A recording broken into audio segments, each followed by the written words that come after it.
mengapa transfusi darah atau mungkin saat kita mendonor darah kita tidak mendapatkan uang ya pada yang mendonor, tetapi pada transfusi darah saat kita membutuhkan darah kita harus mengeluarkan sejumlah uang ya.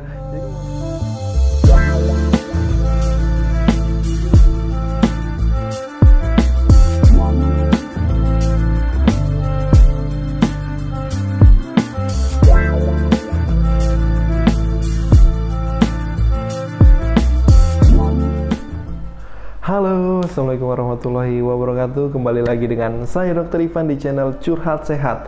Oke teman-teman semua, pada kesempatan kali ini kita akan memanfaatkan untuk menjawab salah satu request ya dari sobat sehat yang ingin meminta tolong atau meminta bantuan untuk penjelasan atau mungkin klarifikasi mengenai mengapa transfusi darah atau mungkin saat kita mendonor darah kita tidak mendapatkan uang ya pada yang mendonor, tetapi pada transfusi darah saat kita membutuhkan darah kita harus mengeluarkan sejumlah uang ya. Jadi walaupun saya di sini bukan merupakan tim dari instansi penampung atau mungkin penyalur dari darah itu sendiri, tetapi pada kesempatan kali ini saya akan coba untuk membahas dan juga memberitahu apa saja sih kebutuhannya sehingga kita harus mengeluarkan duit apabila kita membutuhkan sekantong darah. Ya, jadi teman-teman itu harus tahu dulu, namanya darah itu merupakan suatu objek yang cukup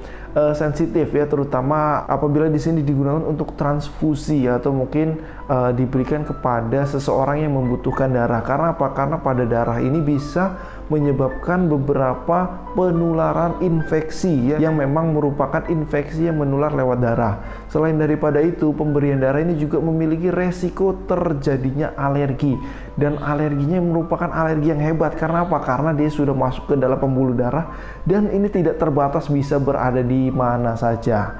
Ya, maka dari itu ada sebuah mekanisme ya dari instansi-instansi yang menampung dan juga menyalurkan darah untuk memastikan bahwa darah yang ditampung dan juga darah yang diberikan itu adalah darah yang layak dan juga aman bagi penerima darah itu sendiri.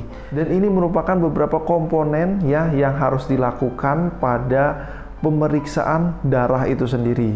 Jadi sejumlah uang yang diberikan saat kita membutuhkan darah itu digunakan untuk beberapa kondisi ya. Salah satunya yang paling utama biasanya digunakan untuk memeriksakan dan memastikan bahwa darah yang ingin diberikan itu tidak ada kuman hepatitisnya ya. Baik itu hepatitis B, baik itu hepatitis C. Selain daripada itu, darah juga diperiksa untuk menyingkirkan kemungkinan adanya penyakit lain seperti HIV, sifilis, dan mungkin lain sebagainya ya. Jadi sebenarnya buat kalian tidak perlu ragu untuk masalah keamanan darah yang diberikan kepada penerima darah, karena biasanya untuk masalah beberapa penyakit yang bisa menular lewat darah itu sendiri sudah di screening atau mungkin sudah dipastikan bahwa darah itu aman.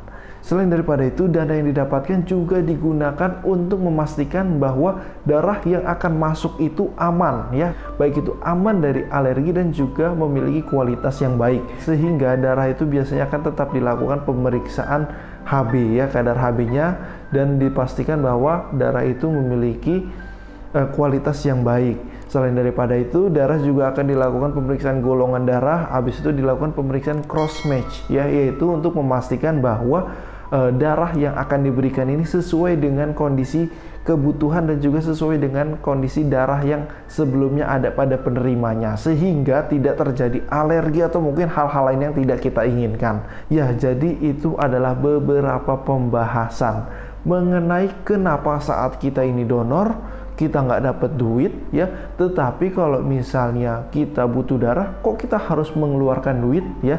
Jadi itu pembahasannya. Dan kalau misalnya ada yang bertanya berapa jumlah duit yang harus dikeluarkan, itu berbeda-beda mungkin ya tiap tempat, tetapi yang saya ketahui di salah satu instansi milik pemerintah yang ada di Sumatera Selatan itu setidaknya membutuhkan sekitar 360.000 untuk setiap kantung darahnya.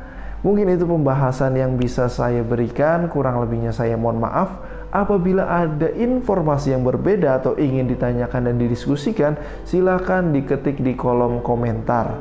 Jangan lupa like, share, dan subscribe channel ini. Wassalamualaikum warahmatullahi wabarakatuh.